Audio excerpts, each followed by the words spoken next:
नमस्कार दोस्तों, चलिए जानते हैं उत्तर प्रदेश की 25 फटाफट बड़ी खबरों को सिर्फ 10 मिनट में। लेकिन इससे पहले आप इस वीडियो को कहां से देख रहे हैं, कमेंट में बताना बिल्कुल ना भूलें।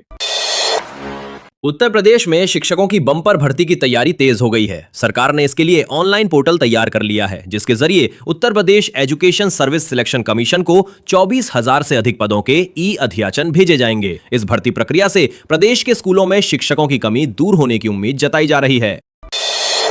उत्तर प्रदेश में वृद्धा पेंशन योजना के नियमों में बड़ा बदलाव किया गया है। अब आयु प्रमाण के लिए आधार कार्ड को आधार नहीं माना जाएगा। नए नियम लागू होने से हजारों आवेदकों की परेशानी बढ़ गई है, क्योंकि अब उन्हें उम्र साबित करने के लिए अन्य वैध दस्तावेज जमा करने होंगे। प्रशासन ने आवेदकों से आवश्यक कागजात जल्द अपडेट कराने की अपील की है। उत्तर प्रदेश में आंगनबाड़ी व्यवस्था को डिजिटल बनाने की दिशा में बड़ा कदम उठाया गया है। मुख्यमंत्री योगी आदित्यनाथ चयनित आंगनबाड़ी अभ्यर्थियों को नियुक्ति पत्र सौंपेंगे और कार्यकर्ताओं को स्मार्टफोन भी वितरित किए जाएंगे। सरकार का कहना है कि इससे पोषण, टीकाकरण और बच्चों के रिकॉर्ड का डेटा ऑनलाइन अपडेट करना आसान हो जाएगा। नोएडा इंटरनेशनल एयरपोर्ट के शुरू होने से सर्विस सेक्टर में बड़ा उछाल आने की उम्मीद है। एयरपोर्ट के चलते रिटेल, हॉस्पिटैलिटी, ग्राउंड हैंडलिंग और सिक्योरिटी जैसे क्षेत्रों में 1 लाख से अधिक प्रत्यक्ष रोजगार के अवसर बनेंगे, जबकि लॉजिस्टिक्स सेक्टर में करीब 50,000 अतिरिक्त नौकरियां पैदा होने का अनुमान है। उत्तर प्रदेश के लिए इसे रोजगार और निवेश के लिहाज से बड़ा गेम चेंजर माना जा रहा है। उत्तर प्रदेश में बेमौसम बारिश और ओलावृष्टि ने किसानों की मुश्किलें बढ़ा दी हैं। प्रदेश के 38 जिलों में करीब 4,297 हेक्टेयर फसल बर्बाद हो गई है, जिससे 14,493 किसान प्रभावित हुए हैं। प्रशासन ने नुकसान का आकलन शुरू कर दिया है और प्रभावित किसानों को राहत दिलाने के लिए रिपोर्ट तैयार की जा रही है। उत्तर प्रदेश अधीनस्थ सेवाओं चयन आयोग ने उत्तर प्रदेश प्रदूषण नियंत्रण बोर्ड भर्ती को लेकर बड़ा बदलाव किया है। अब पहले प्रस्तावित 115 पदों की जगह केवल 93 पदों पर ही नियुक्ति की जाएगी। आयोग की ओर से जारी सूचना के अनुसार संशोधित रिक्तियों के आधार पर ही आगे की चयन प्रक्रिया पूरी की जाएगी, जिससे अभ्यर्थियों को नई संख्या के अनुसार तैयारी करनी होगी। नोएडा इंटरनेशनल एयरपोर्ट पर विश्व स्तरीय सुरक्षा व्यवस्था तैयार की जा रही है। यहां निगरानी के लिए भारत निर्मित मिनी रोबोट और आर्टिफिशियल इंटेलिजेंस से लैस 360 डिग्री कैमरों का इस्तेमाल किया जाएगा। इस हाईटेक सिस्टम के जरिए एयरपोर्ट परिसर के हर कोने पर रियल टाइम नजर रखी जा सकेगी, जिससे यात्रियों की सुरक्षा को और मजबूत बनाया जा रहा है। कुशीनगर में गेहूं खरीद को लेकर तैयारियां पूरी कर ली गई हैं। 30 मार्च से जिले के 71 खरीद केंद्रों पर किसानों से गेहूं की खरीद शुरू होगी, जो इस बार पिछली बार के मुकाबले 13 दिन देरी से शुरू हो रही है। अब तक 1,855 किसानों ने पंजीकरण कराया है और प्रशासन ने 23,500 टन गेहूं खरीद का लक्ष्य निर्धारित किया है। अमेठी की 23 छात्राओं की सफलता आज मिसाल बन गई है, जिन्हें कन्या सुमंगला योजना से बड़ा सहारा मिला। स्नातक में प्रवेश के बाद छात्राओं को योजना की अंतिम किश्त मिली, जिससे उनकी पढ़ाई जारी रखने में मदद हुई। यह योजना बेटियों को जन्म से स्नातक तक 6 चरणों में आर्थिक सहायता देकर उन्हें आत्मनिर्भर बनाने का लक्ष्य रखती है। उत्तर प्रदेश में सोमवार से रबी विपणन वर्ष 2026 से 27 के लिए गेहूं खरीद अभियान शुरू होने जा रहा है। अब तक 2,24,000 से अधिक किसानों ने पंजीकरण करा लिया है। सरकार ने 3,574 क्रय केंद्र बनाए हैं और इस बार न्यूनतम समर्थन मूल्य 2,585 रुपए प्रति कुंतल तय किया गया है। मुख्यमंत्री योगी आदित्यनाथ ने 48 घंटे के भीतर भुगतान सुनिश्चित करने और बिचौलियों पर सख्ती के निर्देश दिए हैं। सोनभद्र की विनीता ने दुग्ध उत्पादन के जरिए अपनी जिंदगी बदल दी है। उत्तर प्रदेश सरकार की योजनाओं से जुड़कर उन्होंने महज 2 वर्षों में करीब 67 लाख रुपए की कमाई की और लखपति दीदी के रूप में पहचान बनाई। उनकी सफलता अब क्षेत्र की अन्य महिलाओं के लिए भी प्रेरणा बन रही है, जो स्वरोजगार की दिशा में आगे बढ़ना चाहती हैं। अप्रैल से खाद्य कारोबारियों के लिए लाइसेंस और पंजीकरण व्यवस्था में बड़ा बदलाव लागू होने जा रहा है। नई व्यवस्था के तहत वार्षिक टर्नओवर सीमा 12 लाख रुपए से बढ़ाकर 1.5 करोड़ रुपए कर दी गई है। इससे छोटे व्यापारियों को राहत मिलेगी, क्योंकि अब वे सिर्फ 100 रुपए में पंजीकरण करा सकेंगे और उन्हें पहले की तरह जटिल लाइसेंस प्रक्रिया से नहीं गुजरना पड़ेगा। नोएडा इंटरनेशनल एयरपोर्ट के संचालन से पूर्वांचल के कई जिलों को सीधा लाभ मिलने की उम्मीद है। बेहतर कनेक्टिविटी के साथ उद्योग और निवेश बढ़ेगा, जिससे युवाओं के लिए रोजगार के नए अवसर खुलेंगे। सरकार का कहना है कि एयरपोर्ट परियोजना क्षेत्रीय विकास को गति देने और स्थानीय अर्थव्यवस्था को मजबूत करने में अहम भूमिका निभाएगी। पडरौना में आरटीई के तहत निजी स्कूलों में गरीब बच्चों के प्रवेश के लिए तीसरी ऑनलाइन लॉटरी प्रक्रिया पूरी हुई। सीडीओ और बीएसए की निगरानी में 1,606 आवेदनों में से 1,109 पात्र पाए गए।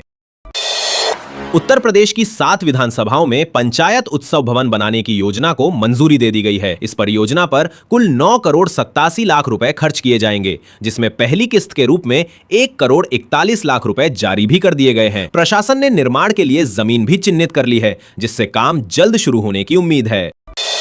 उत्तर प्रदेश माध्यमिक शिक्षा परिषद की बोर्ड परीक्षाओं के मूल्यांकन कार्य में बड़ी लापरवाही सामने आई है। प्रदेश भर में 685 शिक्षक कॉपी जांच से चीटे ने अनुपस्थित पाए गए हैं। बोर्ड ने सभी अनुपस्थित शिक्षकों से स्पष्टीकरण मांगा है और संतोषजनक जवाब न मिलने पर उनके खिलाफ विभागीय कार्रवाई की तैयारी की जा रही है, जिससे मूल्यांकन प्रक्रिया समय पर पूरी की जा सके।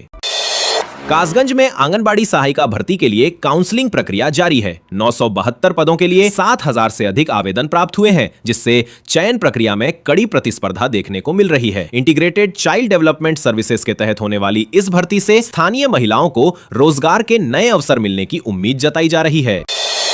उत्तर प्रदेश में अब नौकरी के साथ पढ़ाई करना और अजीब आसान होने जा रहा है। राज्य के 60 से अधिक शिक्षण संस्थान वर्किंग प्रोफेशनल्स के लिए विशेष डिप्लोमा कोर्स शुरू करने जा रहे हैं। इन कोर्सों को इस तरह डिजाइन किया गया है कि कामकाजी लोग अपनी नौकरी जारी रखते हुए उच्च शिक्षा और कौशल दोनों हासिल कर सकें, जिससे उनके करियर में आगे बढ़ने के अवसर बढ़ेंगे।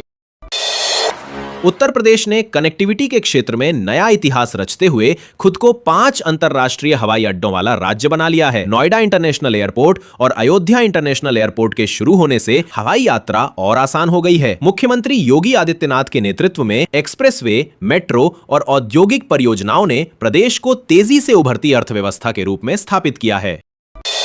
उत्तर प्रदेश में अब खेती की कमान महिलाओं के हाथों में देने की तैयारी की जा रही है। इसके लिए योगी सरकार और Uttar Pradesh state rural livelihood mission के बीच बड़ा समझौता हुआ है। इस पहल के तहत स्वयं सहायता समूहों से जुड़ी महिलाओं को खास तौर पर गन्ना सेक्टर में आगे बढ़ाया जाएगा, जिससे ग्रामीण अर्थव्यवस्था को मजबूती और महिलाओं को आर्थिक आत्मनिर्भरता मिलेगी। मेरठ में जल्द ही गन्ना शोध केंद्र स्थापित किया जाएगा। जीटी केमी नारायण चौधरी ने अधिकारियों के साथ बैठक में कहा कि इसके लिए जिला प्रशासन जल्द जमीन उपलब्ध कराए। सरकार का मानना है कि इस शोध केंद्र से गन्ना किसानों को नई किस्मों, आधुनिक तकनीक और बेहतर उत्पादन के बारे में सीधा लाभ मिलेगा। अलीगढ़ में आंगनबाड़ी भर्ती प्रक्रिया पूरी हो गई है। जिले में 13 आंगनबाड़ी के कार्यकर्ताओं और 743 सहायिकाओं का चयन किया गया है, जिन्हें कल नियुक्ति पत्र सौंपे जाएंगे। प्रशासन का कहना है कि नई नियुक्तियों से बाल विकास और पोषण सेवाओं को और मजबूती मिलेगी, जिससे महिलाओं और बच्चों को बेहतर सुविधाएं मिल सकेंगी। उत्तर प्रदेश के सरकारी स्कूलों से गुम हुए करीब 1.5 लाख बच्चों को दोबारा पढ़ाई से जोड़ने के लिए शिक्षा विभाग ने विशेष मुहिम शुरू की है। अधिकारियों को घर घर जाकर ऐसे बच्चों की पहचान कर उन्हें फिर से स्कूल लाने के निर्देश दिए गए हैं। इस अभियान का मकसद ड्रॉप आउट दर कम करना और हर बच्चे को शिक्षा से जोड़ना है। वाराणसी से एक अजीबोगरीब घटना सामने आई है, जहां फ्लाइट में सवार एक यात्री ने उड़ान के दौरान इमरजेंसी गेट खोलने की कोशिश की। पूछताछ में यात्री ने चौंकाने वाला बयान देते हुए कहा कि उसने नहीं बल्कि भूत ने उससे ऐसा करवाया। घटना के बाद उसे हिरासत में लेकर जांच शुरू कर दी गई है और विमान सुरक्षा को लेकर सवाल भी उठने लगे हैं। Uttar Pradesh teacher eligibility test के लिए ऑनलाइन आवेदन प्रक्रिया शुरू होते ही अभ्यर्थियों की भारी संख्या देखने को मिली है। दूसरे दिन शाम तक करीब 6600 उम्मीदवारों ने OTR नंबर के माध्यम से आवेदन कर दिया, जबकि 30,000 अभ्यर्थियों ने आधार प्रमाणीकरण कराया। जिन अभ्यर्थियों को आवेदन भरने में समस्या आ रही है, उनके लिए हेल्पलाइन नंबर जारी किया गया है, ताकि समय रहते सहायता मिल सके। Doctor Ram Manohar Lohia institute of medical sciences में 665 नर्सिंग अधिकारियों की तैनाती की प्रक्रिया पूरी हो गई है। मुख्यमंत्री योगी आदित्यनाथ जल्द ही चयनित अभ्यर्थियों को नियुक्ति पत्र सौंपेंगे। इस नियुक्ति से अस्पताल की स्वास्थ्य सेवाएं और मजबूत होंगी तथा मरीजों को बेहतर और तेज उपचार मिल सकेगा। प्रधानमंत्री नरेंद्र मोदी ने अपने रेडियो कार्यक्रम मन की बात में वाराणसी में एक ही दिन में रिकॉर्ड 2.51 लाख पौधे लगाने के अभियान की सराहना की। उन्होंने कहा कि यह प्रयास पर्यावरण संरक्षण की दिशा में जन भागीदारी का बेहतरीन उदाहरण है और ऐसे अभियान पूरे देश के लिए प्रेरणा बन रहे हैं। प्रयागराज में सुपर स्पेशियलिटी हॉस्पिटल के निर्माण को लेकर बड़ी प्रगति हुई है। इंडिया सरकार ने इस परियोजना के लिए 6 करोड़ 50 लाख रुपए की प्रोत्साहन राशि जारी कर दी है। अस्पताल बनने से गंभीर बीमारियों के इलाज के लिए स्थानीय लोगों को बड़े शहरों पर निर्भर नहीं रहना पड़ेगा और क्षेत्र में स्वास्थ्य सुविधाएं और मजबूत होगा। उत्तर प्रदेश को देश की अर्थव्यवस्था का ग्रोथ इंजन बताते हुए मुख्यमंत्री योगी आदित्यनाथ ने कहा कि पिछले 9 वर्षों में प्रदेश के करीब 9 लाख युवाओं को सरकारी नौकरियां दी गई हैं। उन्होंने दावा किया कि पारदर्शी भर्ती प्रक्रिया और बड़े निवेश के कारण राज्य की अर्थव्यवस्था लगातार मजबूत हो रही है और युवाओं को नए अवसर मिल रहे हैं। उत्तर प्रदेश में होने वाले पंचायत चुनाव को लेकर मतपत्रों की रंग व्यवस्था तय कर दी गई है। ग्राम प्रधान पद के लिए हरे रंग के बैलेट पेपर का इस्तेमाल किया जाएगा, जबकि ग्राम पंचायत सदस्यों के चुनाव सफेद मतपत्र से कराए जाएंगे। चुनाव आयोग का कहना है कि अलग अलग रंग के मतपत्रों से मतदान प्रक्रिया अधिक सरल और पारदर्शी बनेगी। जौनपुर के बस अड्डे पर करीब 5 करोड़ रुपए की लागत से इलेक्ट्रिक चार्जिंग स्टेशन बनाया जाएगा। इस स्टेशन पर एक साथ 20 इलेक्ट्रिक बसों को चार्ज करने की सुविधा होगी, जिससे सार्वजनिक परिवहन को और अधिक पर्यावरण अनुकूल बनाने में मदद मिलेगी। परियोजना पूरी होने के बाद यात्रियों को बेहतर और आधुनिक बस सेवा का लाभ मिल सकेगा। प्रसिद्ध संत नीम करोली बाबा की जन्मस्थली को पर्यटन केंद्र के रूप में विकसित किया जा रहा है। यहां बन रहे 8 करोड़ 65 लाख रुपए की लागत वाले कन्वेंशन सेंटर का करीब 90% काम पूरा हो चुका है। प्रशासन का कहना है कि इसके तैयार होने के बाद क्षेत्र में धार्मिक पर्यटन को बढ़ावा मिलेगा और स्थानीय लोगों के लिए रोजगार के नए अवसर भी पैदा होंगे। उत्तर प्रदेश माध्यमिक शिक्षा परिषद की कॉपियों के मूल्यांकन के दौरान बड़ी गड़बड़ी सामने आई है, जहां 42 उत्तर पुस्तिकाओं में बे कापियां बाहर से लिखकर जमा की गई थीं। जांच में मामला पकड़े जाने के बाद बोर्ड ने तुरंत जांच के आदेश दे दिए हैं और अब संबंधित छात्रों व जिम्मेदार लोगों पर सख्त कार्रवाई की तैयारी की जा रही है।